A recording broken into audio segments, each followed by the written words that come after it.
হে আরশের মালিক, জানি না কোন পাপের শাস্তি আমি ভোগ করতেছি।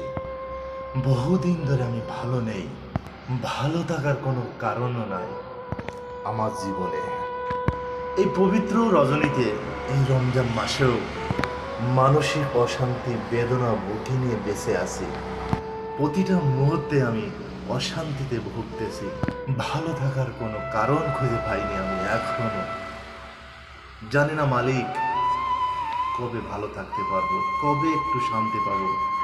ইনশাল্লাহ আপনি শান্তি আমাকে অবশ্যই একদিন দেবেন, ইনশাল্লাহ। যেন চতুর্দিকে দুঃখ আমাকে গ্রাস করে নিয়েছে। দুঃখ ছাড়া আমার জীবনে আর কিছুই খুঁজে পাইনি মালিক। এই পবিত্র রমজান মাসের ওসিলায় আমার মতো মানুষদের উপর একটু প্রশান্তি দান করো।